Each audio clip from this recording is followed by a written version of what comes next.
Bonjour à tous, aujourd'hui une vidéo un peu différente car je vais vous présenter mes projets, un projet perso sur lequel je travaille sur le côté en dehors du travail et j'ai envie de le présenter parce qu'il est intéressant parce que ça concerne l'une de mes passions un peu du moment qui est tout ce qui est code agentique, donc des agents comme Claude, Codex ou Gemini pour en citer d'autres qui vont coder directement à votre place. Et j'ai découvert ça parce que, pour être honnête, pour donner un peu l'historique de mon avis concernant ça, je me rappelle qu'il y a un an, plus d'un an et demi, je sais pas quand exactement, mais il était sorti ce concept du vibe coding. Je me rappelle pas qui l'a inventé, mais quelqu'un l'avait inventé.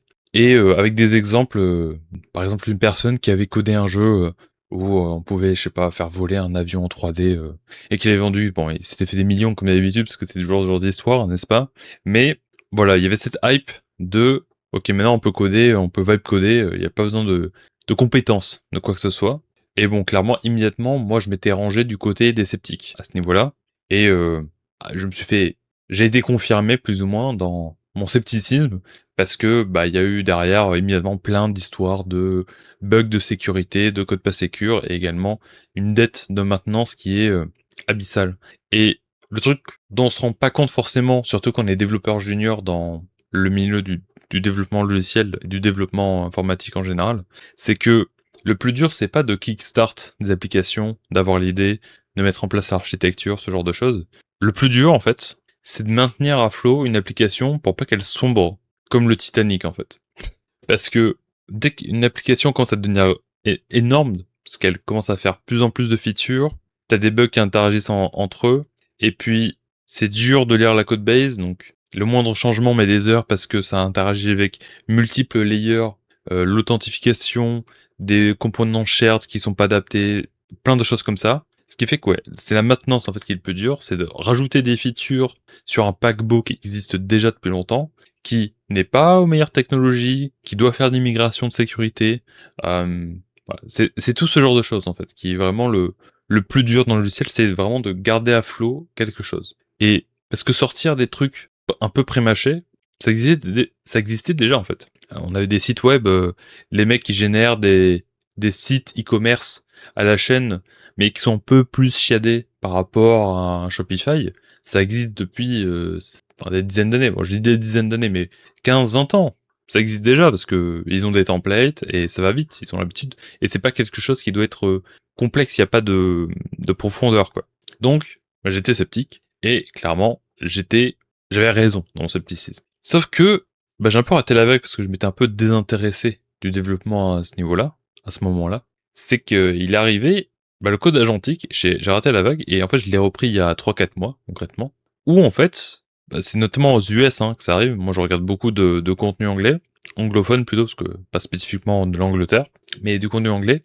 Et en fait, quelques gars que je suivais, en fait, ils ont présenté maintenant. Alors, ces quelques gars, je peux te donner des noms. Matt Pocock, par exemple, Anthony GG, bon, qui postait plus de vidéos, mais il est revenu. Il a sorti une vidéo random où il parlait que, ouais, en fait, il se faisait plein de thunes sur un projet, enfin sur un business, donc bon, il avait bien raison de pas poster de vidéo, parce que c'est quand t'es occupé à faire plein d'argent, autant continuer, j'ai envie de dire. Mais WebDev Cody, et puis même des noms un peu plus connus comme Primeagen qui valide le fait de coder avec de façon agentique. En tout cas, c'est pas une blague, c'est pas un truc de noob. Et en fait, quand je voyais le process des gars, ils montraient en vidéo comment ils faisaient, et enfin ouais, ça marchait quoi, c'était impressionnant, ça sortait du code de bonne qualité. Les mecs disaient que ils connaissaient plus rien à la main depuis des mois. C'est-à-dire que ça marche en fait. Il y a plus besoin et qu'ils étaient bien plus productifs comme ça. En tout cas, ils étaient plus productifs qu'avant et ça vaut le coup de payer les abonnements max de type, qui coûtent 200 plus, des fois multiples. Bon, là, il faut vraiment avoir le business basé dessus pour profiter de ce gain de productivité quoi. Du coup, moi, ça m'a intrigué et il fallait que je m'y mette. Donc, je m'y suis mis. Éventuellement, j'ai pris un abonnement et j'ai commencé à faire du code agentique et je me suis dit, j'ai vraiment all-in, quoi, dans le sens où j'ai envie de tester au maximum des capacités, parce que c'est ça qui est intéressant. Parce qu'à ce point, on se bascule, en fait, avec l'IA, c'est que il y a des petites améliorations au fur et à mesure avec tous les nouveaux modèles, et en fait, j'ai l'impression que, j'imagine dans l'été dernier, ça doit être le 4.5 ou le 4.6 de Opus, quelque chose comme ça, où en fait, ça a donné suffisamment bon pour qu'on commence à pouvoir faire confiance globalement au code que génère l'IA avec des bonnes guidelines. Et donc ouais, là c'est tout le changement. Et en fait le point de bascule il est un peu invisible, c'est que bon tu testes les modèles à chaque fois et puis c'est en mode ah maintenant ça marche. Et en plus de ça il y a aussi la mise en place de process de système.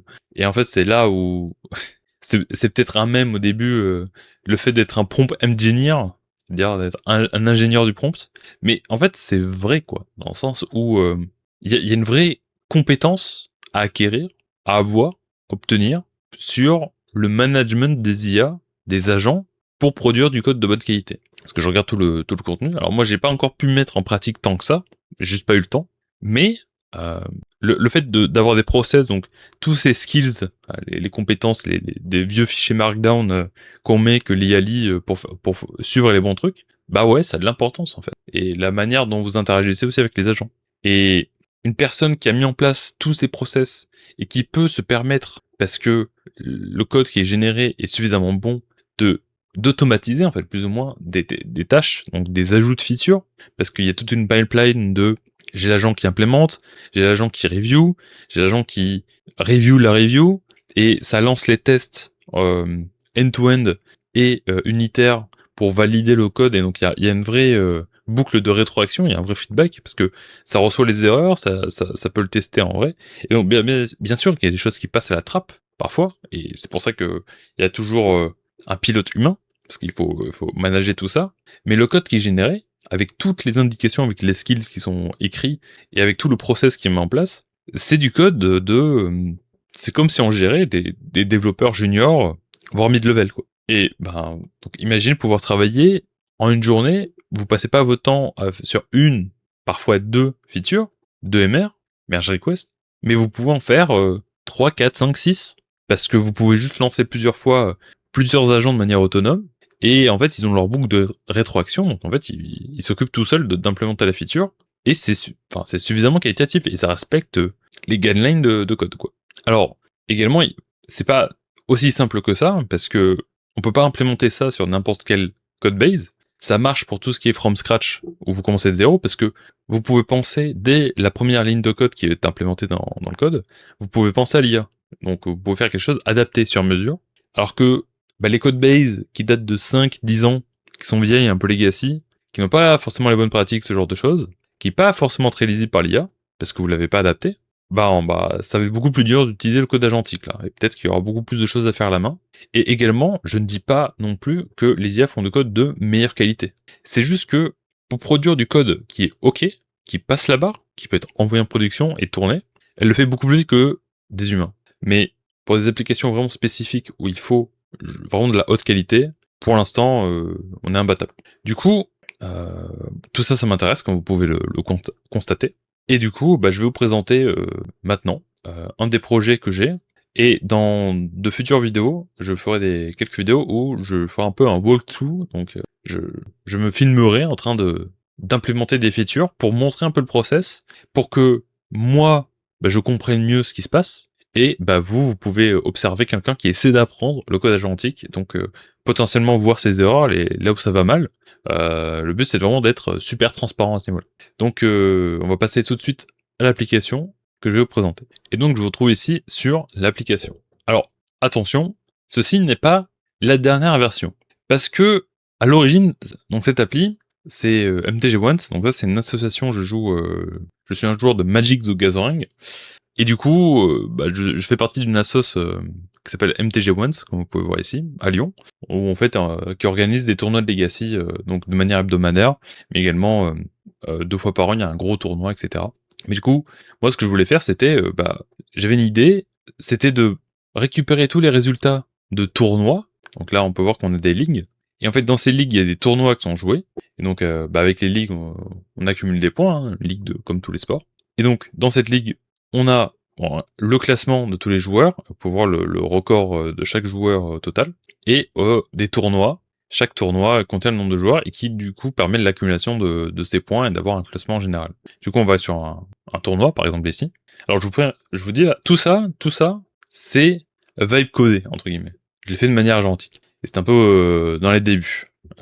Je l'ai fait un peu avec les skills de Matt Pocock. Donc c'est également des choses que j'aimerais partager après. C'est qu'est-ce que j'ai appris à peu près sur la sphère anglophone et qu'est-ce que j'implémente moi et qu'est-ce que j'en pense.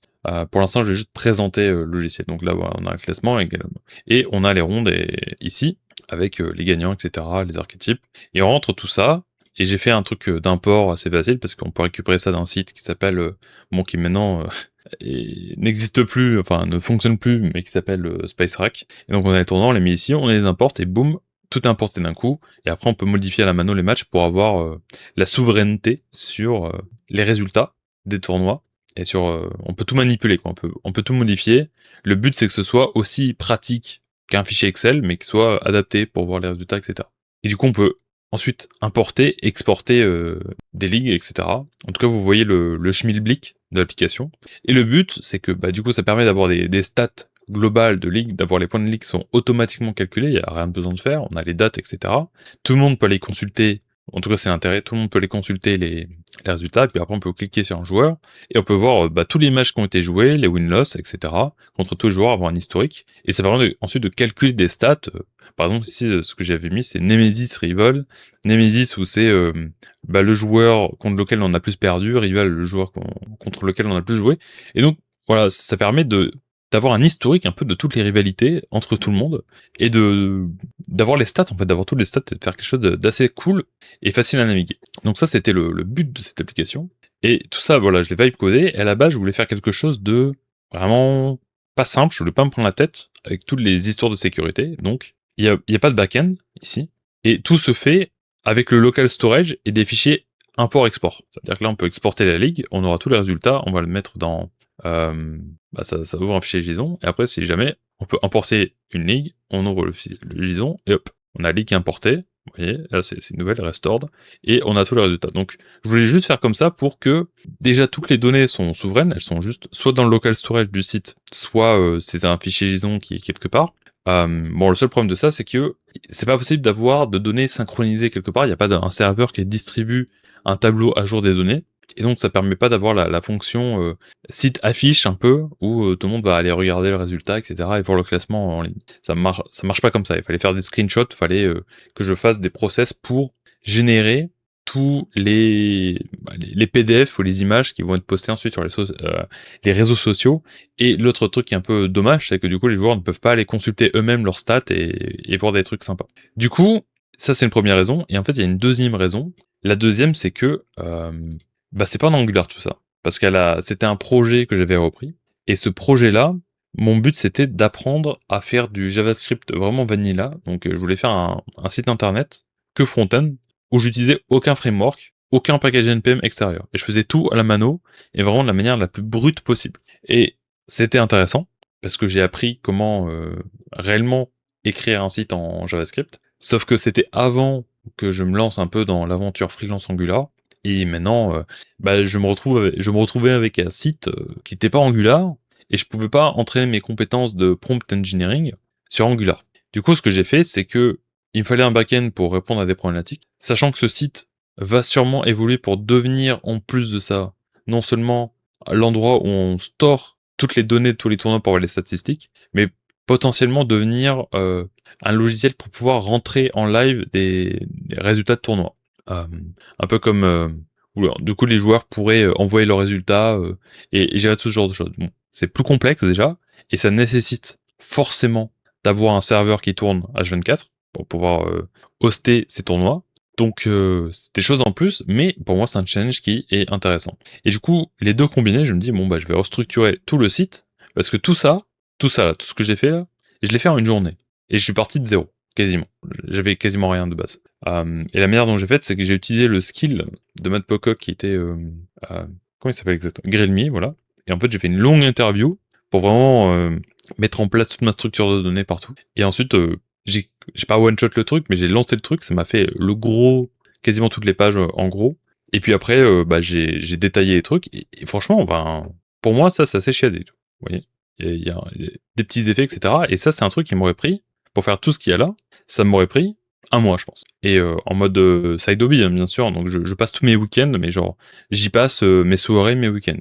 Et là, ça m'a pris un jour. Donc, j'étais bluffé. honnêtement. Mais en même temps, j'enlève beaucoup des difficultés de l'IA, c'est-à-dire que c'est un projet from scratch, c'est plus facile. Et en plus de ça, il n'y a pas de problème de sécurité. Il n'y a pas ce genre de problématique. J'ai pas de serveur qui tourne, etc. C'est juste du front-end, c'est juste faire un truc joli en front. Donc, plutôt cool. Mais du coup, j'ai la version 2, où en fait, j'ai fait une migration, et donc j'ai accompagné pour, tout en vibe codant, bien sûr, en mode agentique, donc je touche aucune ligne de code. Et en fait, je suis passé à la version Angular, plus back-end. J'ai fait les deux à la fois, en mode grosse restructuration. Donc ça m'a pris, je dirais, une après-midi de vraiment tout détailler mes specs pour vraiment avoir le truc qui marche. Bien sûr, avec le nouveau skill Grill Me with Docs de Matt Pocock. Donc j'ai fait comme ça. Et ensuite, je l'ai implémenté et ça a one-shot ça, à peu près. J'ai fait une modif parce que ça m'a mis en back-end Supabase. Et je me suis dit, non, en fait, je veux avoir mon back-end à moi. Là, il me proposait, en fait, de tout héberger dans Supabase et d'avoir une sorte de base de données qui fasse à la fois back-end, en gros que j'ai pas de logique dans mon serveur à moi, enfin dans mon application front-end, et que tout soit hébergé dans Supabase, et ça j'étais pas d'accord, je voulais avoir la souveraineté de mon back-end, et j'ai envie d'avoir un truc où je peux le faire évoluer pour notamment implémenter le fait de pouvoir enregistrer des tournants en direct, ce genre de choses. Bref, juste avoir la souveraineté à ce niveau-là. Et du coup, bon, ça m'a one-shot ça, et j'ai retiré Supabase pour repasser en front-end only. Alors bon, ça marche pas, hein, je vous le dis tout de suite. Là, j'ai démoli, mais si j'essaie de... Attends, essayons, si j'importe un truc, est-ce que ça marche? Ah, ça marche, ok. Non, ça marche à peu près. Donc, on a les... Alors, vous voyez, c'est un peu différent, parce que bon, il y a eu des pertes, hein. Malheureusement, l'IA ne copie pas un à un exactement dans un framework Angular, mais tout ça, ce que vous voyez ici, c'est de l'Angular. Et ça l'a fait en une après-midi, ça a converti tout mon site dans autre chose. Et on a le tableau ici qui marche. Est-ce qu'on a les stats de joueurs? Si je clique ici, on a les stats de joueurs. Vous voyez, c'est extrêmement moche. Il y a des corrections à faire, hein. C'est pas magique non plus. Si je reviens en arrière, ok, ça me remet les lignes. Ça, c'est pas ouf. Il devrait avoir un bouton back qui ramène juste en arrière une fois. Et après, on peut consulter les jours, j'imagine. Voilà, on a le tournoi et on a les rondes. Si je clique dessus, on a les entrées, etc. Voilà. Et j'ai demandé à utiliser du Angular Material au niveau de la librairie. Voilà, donc vous voyez à quoi ça ressemble. Ah, je peux pas éditer. Ah, vous voyez, c'est le genre de choses qui manquent et que je dois rectifier. Mais c'est une très bonne base, vous voyez. Et du coup, dans les prochaines vidéos, là vous avez la présentation de à quoi ça ressemble. On va le faire ensemble. Bon, c'est moi qui va le faire et vous allez regarder. Mais je vais implémenter toutes les corrections pour revenir exactement à cet état précédent. Peut-être pas graphiquement, pas exactement au niveau graphique. Et puis il y a quelques modifications à faire parce que il y a un back-end maintenant qui doit être pensé pour être ajouté. Et le but c'est vraiment je vais finir d'avoir l'application front-end version Angular qui fonctionne bien, nickel. Et ensuite, je vais rajouter le back-end avec toutes les problématiques de back-end qui vont arriver. Donc bon, là, le challenge pourrait avoir avec l'IA, c'est d'avoir des domaines, des données, des interfaces, des classes qui matcheraient déjà bien avec une potentielle base de données future. Parce que là, tout est enregistré dans un JSON. Donc en fait, je peux exporter toutes les lignes d'un coup dans un simple JSON. Sauf que une base de données, c'est différent. C'est pas un JSON, à moins que je fasse du NoSQL, et c'est pas le but.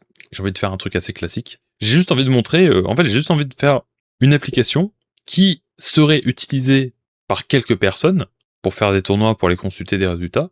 Donc, quelque chose qui est réellement en production, qui est vraiment utilisé par des gens, pas un simple projet hypothétique, une to-do list, hein, le classique. Et j'aimerais bien faire un truc shadé pour montrer les futures fois où j'ai des potentiels employeurs, je peux leur montrer le site, dire tout ça je l'ai fait moi, et je l'ai fait de manière avec les nouvelles façons de faire en mode agentique. Et je vais en profiter, hein, autant faire du contenu pour la chaîne et puis montrer aux gens comment je fais et potentiellement avoir des retours de vous, du feedback pour peut-être améliorer mes process, s'améliorer tous ensemble. Voilà, donc j'espère que vous avez apprécié cette vidéo et j'espère vous retrouver pour une prochaine vidéo en mode agentique et peut-être des choses intéressantes, ce serait peut-être de regarder dans le code et de vous regarder un peu le code qui est généré, parce que bon, je vous avoue que là actuellement, je regarde pas grand-chose.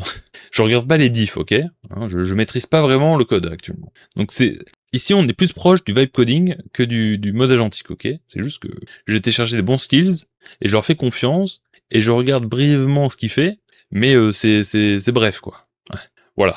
Donc bon, j'espère que vous avez apprécié en tout cas. Et puis moi, je vous retrouve pour une prochaine vidéo. C'est tout.